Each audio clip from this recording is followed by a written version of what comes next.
Bem-vindo ao Papo de Líderes, Leaders Talk. Hoje eu tenho aqui a minha segunda entrevista, uma grande amiga minha, Flávia Teixeira, psicóloga. A gente estudou junto no Colégio Marista São José. Eu falei que é mais de 30 anos, ela disse quase 40. Eu falei assim, vai entregar a nossa idade. Eu conheço há muito tempo e no ano passado a gente voltou a se falar pelo meu aniversário de 50 anos, que acabei não fazendo, mas eu convidei, a gente tem amigos em comuns. E eu comentei com ela meu projeto de fim de curso que eu fiz sobre a fábrica de engenheiro. E aí vem essa grande pergunta, né? O que é mais importante, o QI ou a inteligência emocional? Então, vem com a gente, vamos ver esse bate-papo interessante aqui com a minha grande amiga Flávia. Então, vamos lá. Bem-vindo, minha grande amiga Flávia. Pensei em você em compartilhar um pouquinho a sua trajetória profissional, que eu tenho certeza que foi bastante, está sendo bastante rica. Estou fazendo esse bate-papo para os jovens agora, que eles têm dúvidas do que fazer na carreira. Então, eu contei que eu fiz engenharia, mas depois mudei para marketing. Tem um amigo meu que fez direito e mudou para ser chefe de cozinha. Eu sei que você fez psicologia, continuou, mas você teve uma mudança aí dentro da área de psicologia. E acho que faz parte da nossa vida, ter essas dúvidas, esses questionamentos sobre mudança.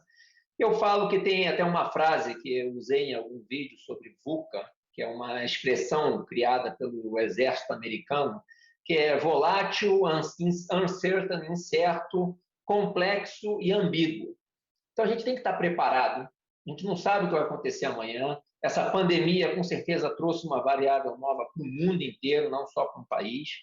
Então, eu queria que a gente falasse um pouquinho sobre o meu projeto, o que você achou, esse projeto lá de fim de curso que eu fiz, sobre a fábrica de engenheiro, que o resumo é que entram 500 matérias-primas, que são os alunos, e saem só 60 formados em 5 anos. Então, é um 13%, uma fábrica péssima, mas é a realidade. E que muita gente desses que se formam em 5 anos, que são crânios, não conseguem arrumar um emprego porque não sabem se falar, não sabem se expressar, porque falta a inteligência emocional. E aí você comentou comigo no bate-papo que a gente teve antes, que você viu isso na faculdade de medicina, talvez em outras áreas, lidar com o paciente. Mas, antes de tudo, se apresenta aí, quem é você, e aí logo em seguida a gente começa a conversar. Então diz aí, minha amiga Flávia, conta um pouquinho sobre quem é a Flávia. Com todo prazer, né? Quer dizer, assim, um grande prazer, né? Nós somos amigos há muitos anos. Você, inclusive, foi meu padrinho de casamento. E para mim é uma felicidade muito grande a gente poder estar aqui de novo, dividindo, né? Trocando, como a gente fez durante muitos anos da nossa vida, né? Como a gente conversou, como a gente trocou, como acho que a gente se ajudou, né? Quando a gente era novo, quando a gente era adolescente, enfim. Então, a gente se separou na época da faculdade, né? Cada um foi para o seu caminho, né? E eu já queria psicologia, fui para psicologia, né? Entrei na faculdade, acho que a gente entra muito novo na faculdade, né? Eu entrei, eu tinha 17 anos, eu tinha acabado de fazer 17 anos praticamente, né? Você já ia fazer 18, mas eu tinha acabado de fazer, você faz no começo do ano, eu faço no final. Então, eu tinha praticamente acabado de fazer 17 anos. No início foi aquela coisa meio... Porque é uma transição, né, da faculdade, do colégio para a faculdade. É um mundo muito diferente, que a gente tem que encarar, enfrentar, e muito novo, né? Já teve que passar pela escolha e depois, de repente, aquela coisa meio solta, né? O mundo ali, você lidando com pessoas completamente diferentes, de lugares diferentes, enfim. E a gente estava muito acostumado na nossa bolha ali, né, do colégio. Enfim, foram algumas dificuldades ali acho que de amadurecimento, né? Eu acho que eu passei por um processo ali no início da faculdade, ainda meio de maturidade, fui amadurecendo e eu acho que já me formei já com uma outra visão de mundo e da vida, enfim, o que eu queria mesmo na psicologia, né? Eu nunca tive dúvida que eu queria a psicologia clínica, né? Atuar no consultório, atender as pessoas e tal. E depois fui me formando e me informando em outras coisas, porque eu acho que a faculdade ela informa muito a gente de muitas coisas e a gente vai se formando ao longo da nossa vida, né? A partir das nossas experiências, do que a gente vem encontrando pelo caminho, né? E é muito bom a gente poder pensar nisso, porque assim as coisas não são definitivas, né, Felício? Nada nessa vida é definitivo.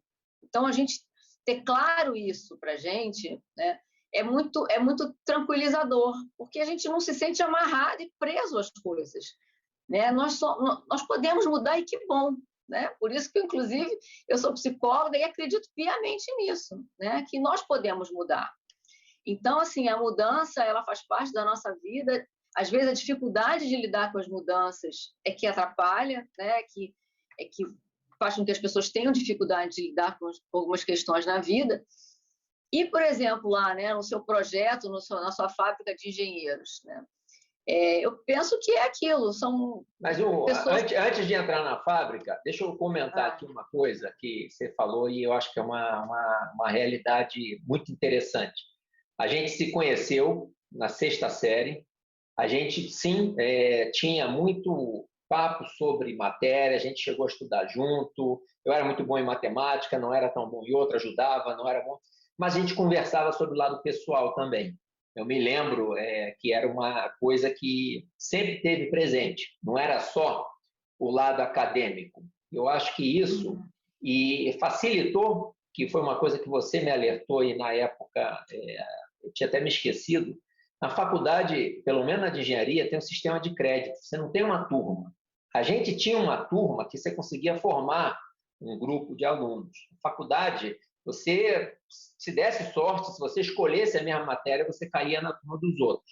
E esse sistema, eu acho que foi feito para evitar realmente se formar essa base de amigos que ajudam no lado emocional, muitas vezes, porque a gente não consegue separar a vida pessoal, profissional ou acadêmica. Então, às vezes, você está com um problema em casa, isso influencia. Se você não tem ninguém para te dar um ombro amigo ali, para te dar força e estudar junto, e vamos lá, você pode se ver sozinho. E é o que aconteceu, que eu acho, quando você cai num mundo que saiu da escola, que tem isso, os amigos, e aí vai para uma faculdade, professores poucos preparados para darem pouca didática, são mestres, doutores, eu não tenho nada contra títulos, mas você lidar de forma muito fria. Eu tive professores que chegavam e copiavam o que estava no livro. Mas para que tem um professor?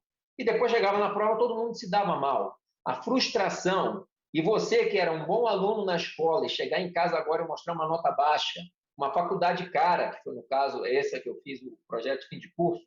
Então, esse lado emocional, que eu acho que fez muita falta, eu até dizia, tenho certeza que daqui a 20 anos todos os engenheiros que estão se formando vão precisar de psicólogo. Eu precisei, e acho que muitos que talvez tenham vergonha, porque ainda existe esse tabu de procurar um psicólogo, procurar um terapeuta, porque aí vai ser considerado fraco. Então, tem gente que esconde na empresa. Eu tive casos assim.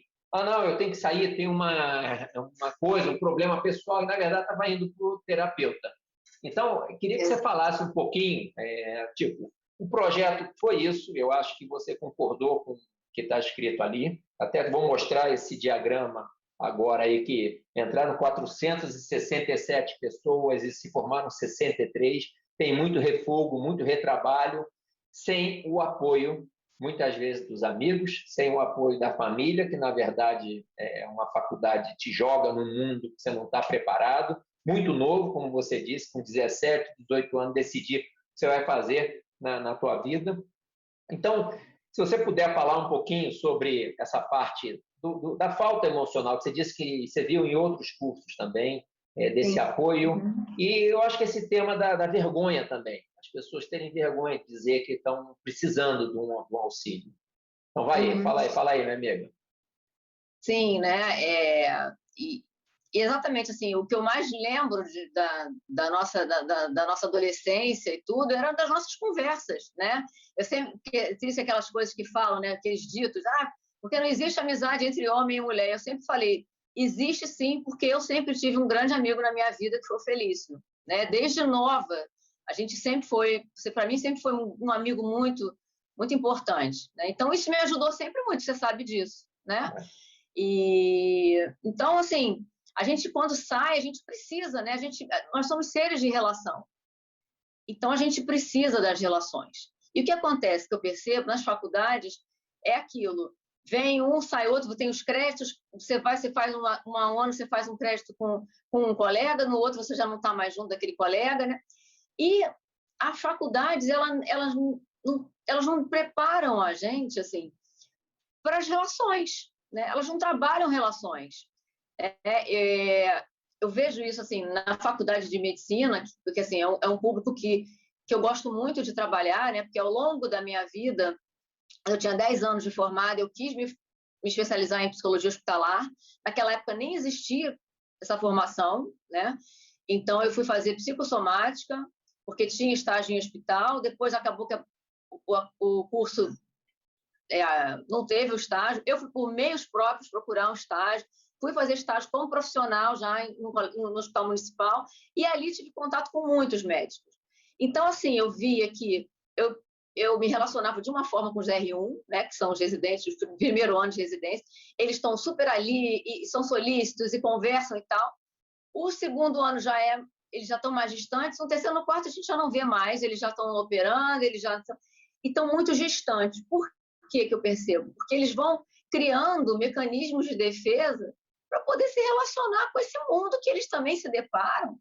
Porque quando eles fazem o mesmo percurso que nós fizemos, eles vêm do colégio, eles entram na faculdade, né?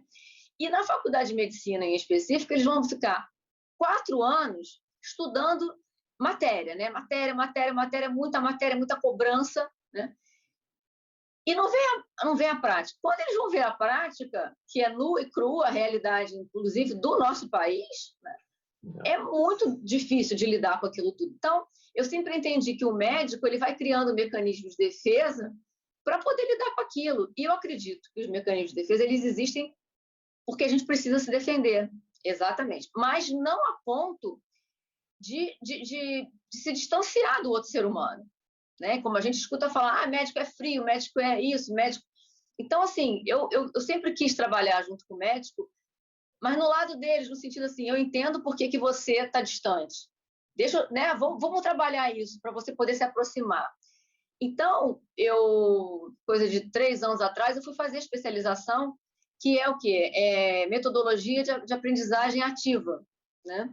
Então, é o quê? É um formato que já vem aí sendo, né, difundido já há algum tempo, que é quando a gente começa a colocar o aluno como aquele produtor do conhecimento, né? Nós somos apenas um instrumento, né, para que o aluno construa aquele conhecimento, né? Existe muita resistência, né, nesse meio, inclusive os alunos eles vêm muito sedentos pela matéria pronta já, para você dar o material, né? Existe um estranhamento quando você não dá pronto, né?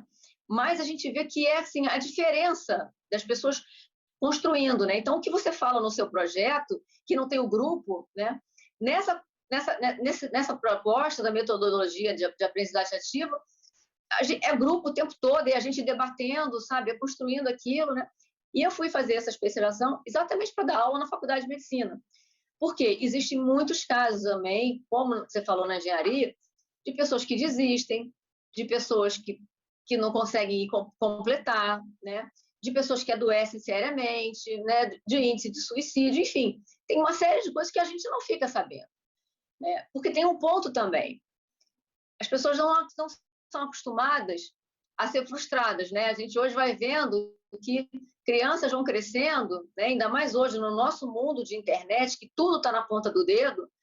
Quando um rapaz chega, uma moça chega numa faculdade e vai se deparar com as dificuldades do mundo real, eu percebo muito mais dificuldades, né? De professor de faculdade vir falar comigo assim, Flávia, eu não sei nem o que fazer, porque tem aluno de 8º período que entrega a prova chorando, e entrega em branco a prova.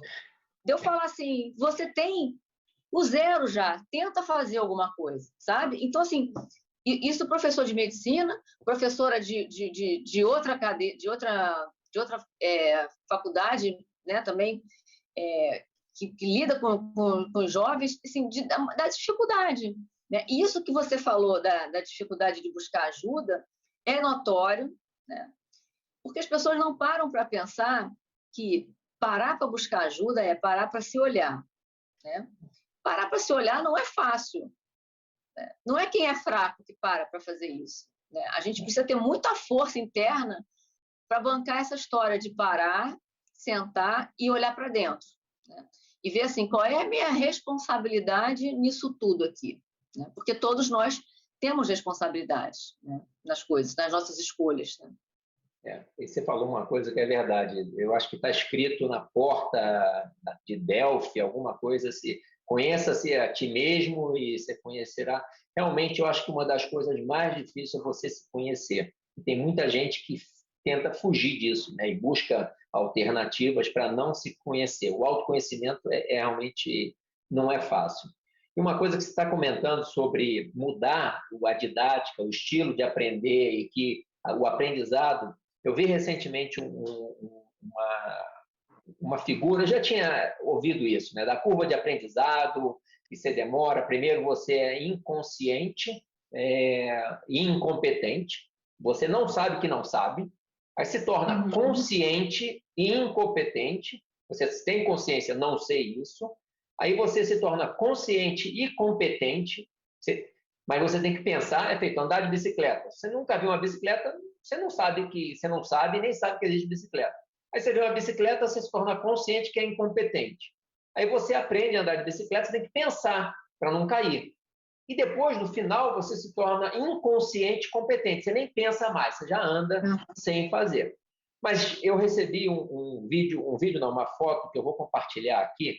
É um cérebro que diz que como o nosso cérebro aprende. E eu fiquei impressionado, e foi a primeira vez que eu vi uma imagem assim. 95% a gente aprende ensinando os outros. Isso daí é uma coisa interessante. Como é que você pode aprender ensinando? Porque não é fácil ensinar. 80% praticando. Então, quando você chega e fala aqui, o grupo, realmente você fazendo é quando você absorve mais. 70% debatendo o assunto, quando você ouve pontos contrários e tudo, também é uma forma de aprender. 50% vendo e ouvindo, 30% observando, 20% ouvindo só e 10% lendo. Então, quando a gente vê que a faculdade, antigamente, insistia muito na leitura, ouvir, observar, pouca prática, se bem que na medicina sempre teve a prática, mas muito separada, muito lá no final, faz sentido, né? Então, mas qualquer coisa nova que a gente traga gera resistência, o ser humano não está acostumado a isso. Mas me conta aí um pouquinho de por que você resolveu mudar da sua especialização de clínica para o que você está fazendo agora, que é transtorno alimentar. O que aconteceu? O que surgiu? Como é que foi? Sim, eu continuo na clínica, né? O meu trabalho ainda continua sendo clínico. O que aconteceu foi essa transição, assim, que eu fui procurar hospital naquela época, era ano de 2000, 2001, alguma coisa assim, e não tinha, né, essa especialização. Eu fui por conta própria e fui me formando ali, né? Fui hospital público, fui fazer curso em hospital particular, né? E fui pegando muita experiência nessa área de hospital. Foi quando eu conheci cuidados paliativos, né? Que, para quem não sabe, são cuidados para quem tem uma doença progressiva que não tem cura, né? Então, lá naquela época falava-se mais para paciente terminal, hoje já não é mais só para paciente terminal, quando você tem um diagnóstico de que você tem uma doença incurável. E me apaixonei e fui estudar cuidado paliativo, fui estudar sobre luto, morte, né? E fui para os Estados Unidos e trabalhei com isso lá. Então, assim, era uma área que eu sempre gostei muito, né? Quando voltei, tive minha filha, me desliguei um pouco, voltei, né? Fui para o Hospital do Fundão fazer curso, fiz meu mestrado lá na saúde coletiva, né? A minha dissertação de mestrado foi sobre o cuidador de pacientes de cuidado paliativo. Então, era uma área que eu tinha muito interesse. E paralelo sempre com o consultório, né? Mas, assim, eu estava sempre ali, né, estudando, indo para congresso e tal, mas a coisa não, eu sentia que não andava tanto quanto eu queria, né?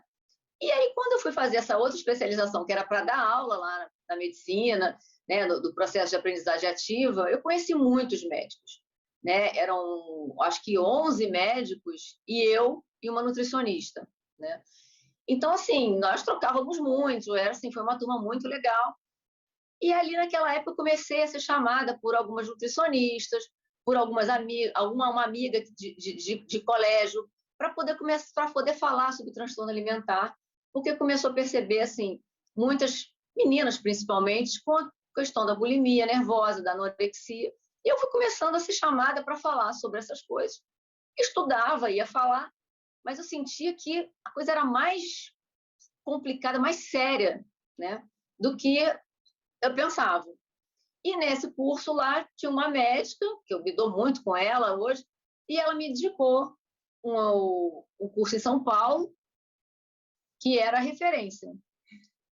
E naquele momento eu vi que minha filha já estava, né, grandinho o suficiente para dizer: mamãe, sexta-feira depois da aula eu não quero passear com você, eu quero fazer aula, né, de balé especial, de jazz especial, não quero mais passear com você sexta-feira, que eu sempre deixei sexta-feira para ficar com ela.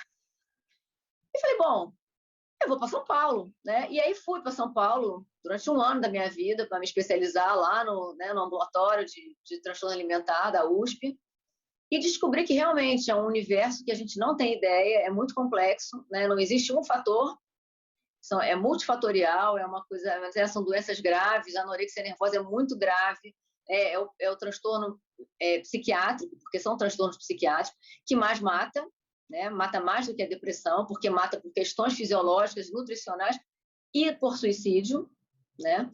Então, assim, é muito sério.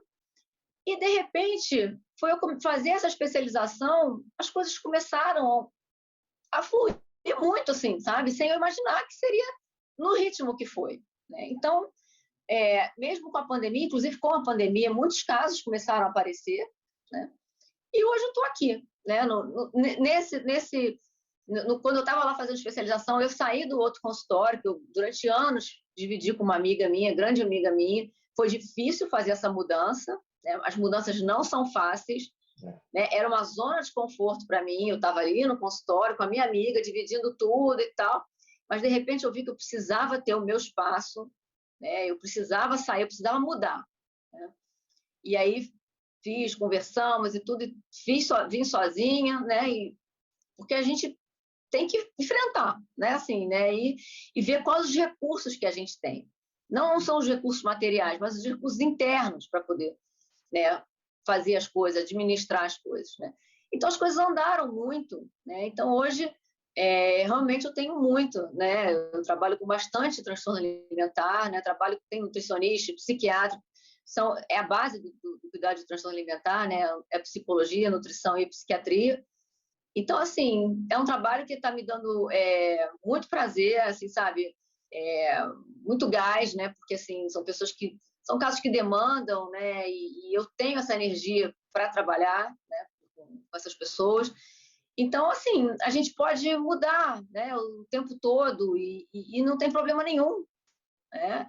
Não vai fazer da gente menos ou mais, né? Vai só fazer com que aconteça um outro momento da nossa vida, que seja um outro momento da nossa vida, né? E a maturidade vai trazendo isso, né, Felício? E o seu logo aí, a borboleta, tem alguma coisa a ver com mudança, sair do casulo ou não? Eu achei muito legal o seu logo aí da borboleta. Sim.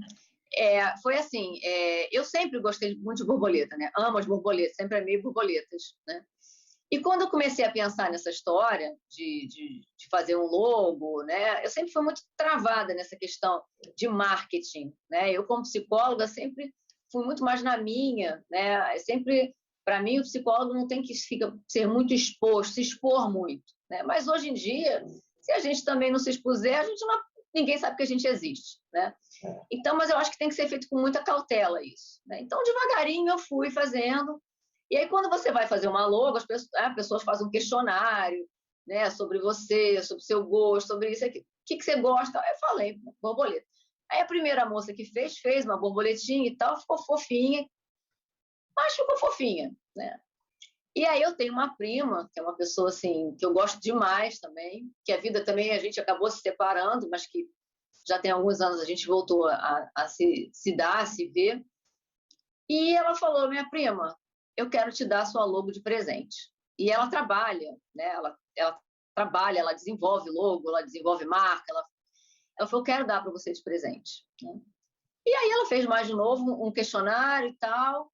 E aí ela teve essa sacação, né? De botar nas asas da borboleta, são dois rostos, né? Se olhando ali. Então, daí, né, dá asas para a imaginação, né? O que são esses dois rostos, né? E que é um encontro também, né? Que possibilita as mudanças, as transformações. Né? A minha área, a forma como eu trabalho, a minha abordagem é baseada exatamente nisso. Né? É na relação que eu estabeleço com o outro que eu posso possibilitar a ele esse amadurecimento, né? E essa transformação. Né? Legal, legal. Fala aí um pouco aí do seu canal novo aí no Instagram, que acabou de lançar, primeiro capítulo. Depois você me manda aí certinho o link para eu botar no vídeo também. Por que você resolveu fazer isso? Por quê? Eu sempre, no meio eu sempre tive receio, né? E sempre tive resistência a Instagram, a ficar me divulgando, ficar aparecendo. Aí, no meio da pandemia, eu estava ali, né? Fazendo uma coisa ou outra, né? E aí, o meu marido falou para mim, você não precisa fazer isso, para que você fica se desgastando? Né? Para com isso, tal, você não gosta de ficar aparecendo. E falou isso, eu saí, depois eu fiquei pensando, por que eu estou fazendo isso? E aí eu cheguei à conclusão de que era assim, se eu pudesse, num dia, dizer alguma coisa que uma pessoa escutasse e aquilo fizesse uma diferença para aquela pessoa, esse era o meu propósito. Né? E aí eu conversei isso com ele, né? A gente conversa muito, e eu expliquei isso para ele, ele entendeu e me deu a maior força. E dali em diante eu comecei devagarinho, devagarinho, e sempre quis, né, fazer alguma coisa que fosse falar para as pessoas, né, dizer para as pessoas, né, coisas assim, reflexivas. Eu acho que as pessoas precisam refletir sobre as coisas. A gente não precisa, não é dando pronto que as pessoas apreendem aquilo e transformam as suas vidas ou né, as suas situações. Elas precisam parar e refletir, trazer aquilo para elas. Então, esse sempre é o meu maior objetivo, é levar as pessoas à reflexão. E sempre quis fazer algum quadro e tal, mas sempre com dificuldade. Né? Eu tinha uma pessoa que me ajudava, mas que a gente nunca conseguia fazer. E aí, quando você começou com essa história, né? Aí eu falei, olha o que o Feliz está fazendo. Gente, eu preciso fazer alguma coisa também. Né? Eu preciso botar em ação alguma coisa que eu sempre quis fazer. Né? Você está no YouTube, está fazendo uma coisa maior e tal. Mas, assim, eu falei, vou começar pequenininho. Né? Então, a minha ideia é, assim, trazer histórias para as pessoas, principalmente a minha história profissional, né? Para inspirar as pessoas, né? E para mostrar que a gente começa do primeiro degrau, né, Feliz? A gente começa do primeiro degrau, a gente sobe, às vezes a gente vê que tem que descer um pouquinho e a gente vai, e o caminho, às vezes, ele não é retilíneo, ele vai trazendo a gente para um lado e para o outro. A gente conhece pessoas que vão mudando o caminho da gente, né? Então, assim, aliás, falando até disso, né, no meu curso em São Paulo, eu conheci uma moça, que é quem dá hoje curso comigo de transtorno alimentar, que é a Aline, que eu brinco que podia ser mãe dela, às vezes ela me chama de mãe, né, de mami, porque ela tem 29, né? Então, eu digo, você podia ser minha filha, menina, mas essa menina com uma energia incrível, né? Como ela me fez me mover, sabe? Essa Legal. Mudança de consultório, sem saber, com a energia dela, com as coisas que ela ia me dizendo, né? Eu já estava aberta para isso. Aquilo foi mexendo comigo, né? Eu falei, eu vou mudar, eu vou dar um outro passo na minha vida, né? Então, esse canal é para trazer histórias que eu vivi, né, histórias que eu passei, para mostrar que as coisas não são simples, não são fáceis, mas elas são possíveis, né? Trazer pessoas tipo você para contar um pouco da sua história e trazer, cada vez que eu penso, eu tenho assim, tantos amigos que têm tanta história legal para contar, sabe? E a gente refletir o que é a história de sucesso, né? O que é sucesso? Né? A gente para cada um, depende de sucesso cada tem um pessoa, significado. Né? Então, eu achei muito legal o nome, né? Histórias para se inspirar. Eu me lembro que quando a gente falou no ano passado, eu via que você estava dando aulas online, alguma coisa assim, e você comentava que não se sentia muito confortável. Até isso é uma coisa, você superar as suas deficiências, suas barreiras, né? Para um prol maior, se você tem algum objetivo. E eu tenho um pouco isso também que você disse. Na verdade, eu estou fazendo esse canal aqui no YouTube de give back. E o que você falou, se eu conseguir ajudar uma pessoa, e o que me deixa mais feliz, mais realizado, quando você fala de sucesso, tem um livro interessante que fala de sucesso para realização. Então, Success to Fulfillment. E, para mim, evoluiu, sabe? O sucesso, para mim, hoje é você se sentir realizado. Se eu sinto que eu ajudei uma pessoa ou outra a refletir, a pensar, a mudar, a tornar-se melhor de uma forma fácil, que eu gosto de contar a história de forma fácil, não gosto de complicar, cara, já valeu o dia. Eu ganho o dia quando eu vejo que alguém diz, pô, você me ajudou. Eu estava com uma dúvida e não é que eu dei o peixe, né? Eu ensinei a pescar, eu ensinei a pessoa a pensar. Então, galera, histórias para se inspirar. Já vi o primeiro capítulo, são pílulas pequenas aí, foram 4, 5 minutos, muito legal. Flávia se abrindo aí, contando o caso, quando ela começou, das dificuldades, das dúvidas, das inseguranças, o tema dela ter que procurar o supervisor, a primeira consulta, o cara virar e falar, mas é você? Eu esperava alguém mais velha. Então, essas dúvidas todas, que eu acho que para os jovens, vão passar. Não adianta, a gente conta para tentar mostrar que isso é normal, mas só a gente sentindo. Então, Flávia, para terminar aí, uma mensagem aí que você dá para os jovens, eu estou estudando já um teaser aí, um spoiler do seu canal, que você conta da sua primeira consulta, mas que conselho que você daria, depois de tanto tempo de se formada, e que, como eu falei, acho que nunca é tarde para mudar, a gente tem que buscar ser feliz, às vezes é encontrando alguém que a gente muda, às vezes é lendo alguma coisa que a gente muda.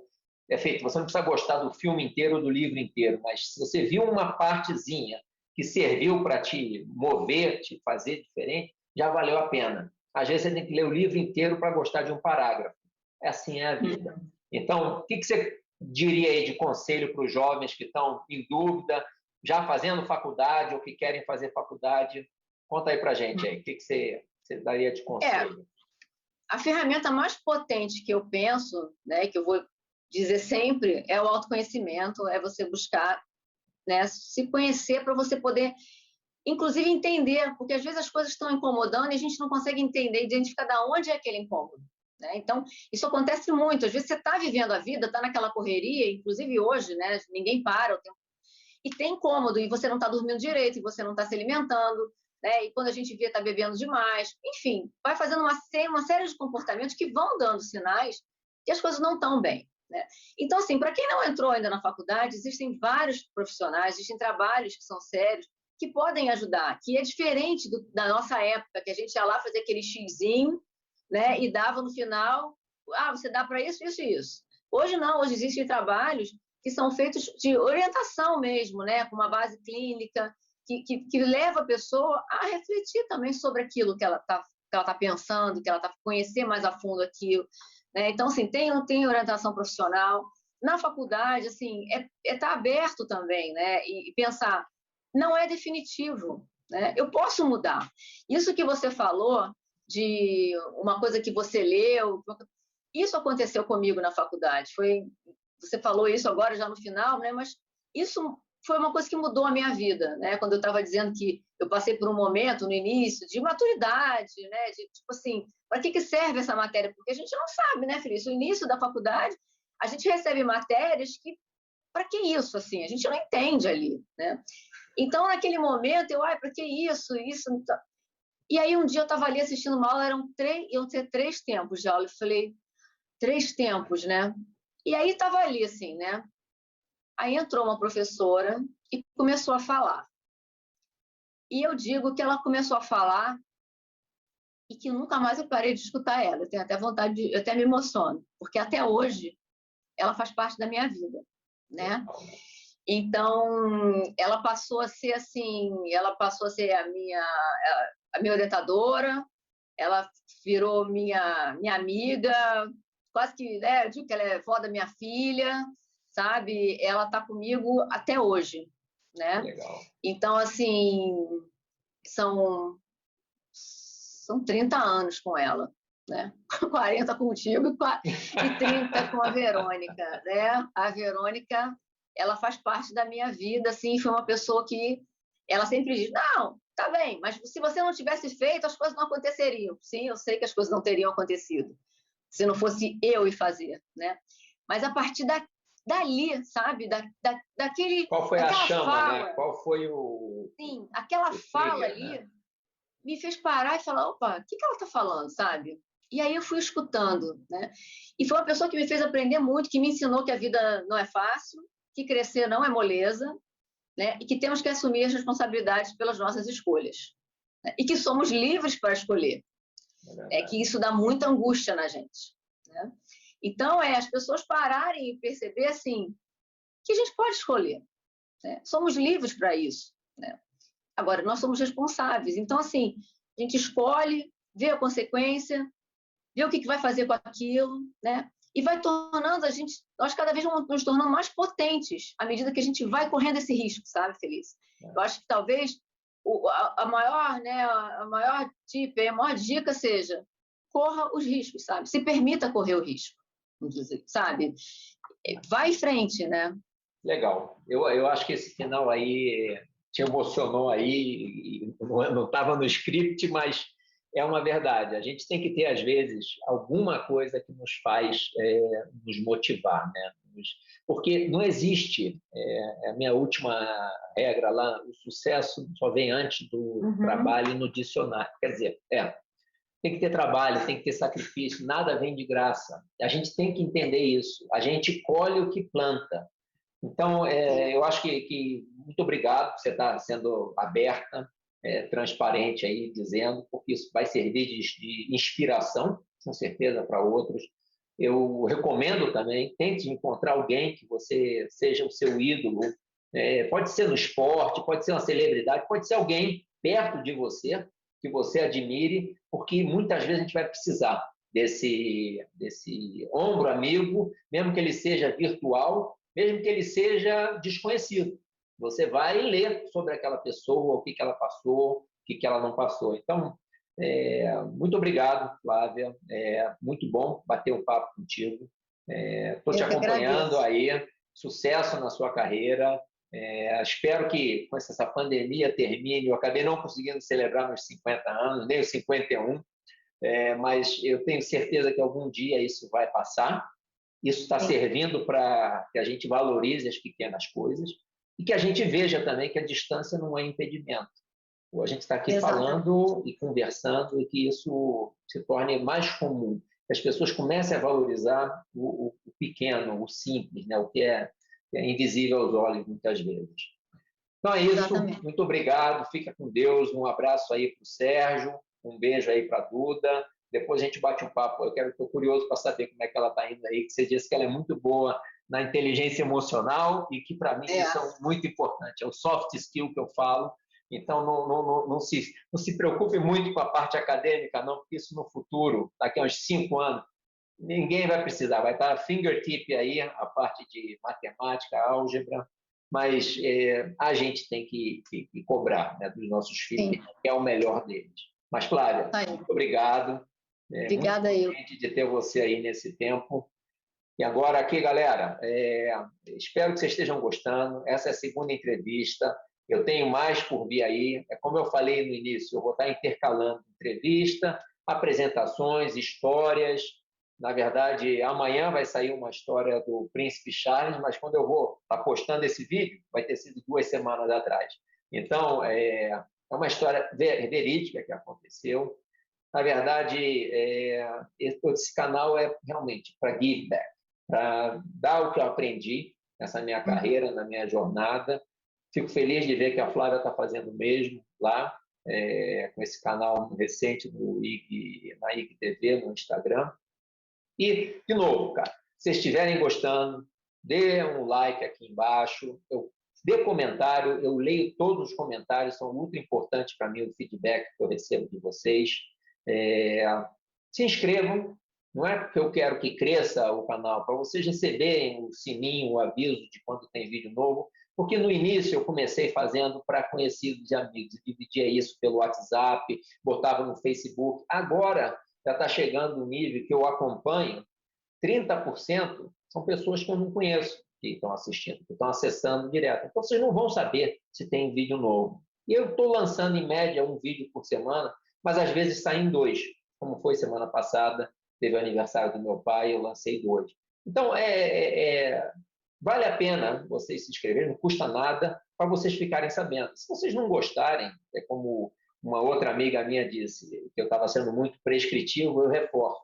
Funcionou para mim, essa história funcionou para Flávio, necessariamente pode não funcionar para você. E você busque, encontre o que te motiva, não necessariamente tem que ser a mesma coisa. Mas não espere que vai cair no seu colo as coisas. Você tem que sair da zona de conforto. E quando você sai, você expande. E aí aquilo vira um conforto maior. Você consegue aprender a lidar e a circular por várias áreas. Tá bom? Muito legal. Espero que vocês estejam gostando de novo. Flavinha, muito obrigado por tudo. Beijo aí, fica com Deus. Eu que agradeço. Até a próxima. Um beijo.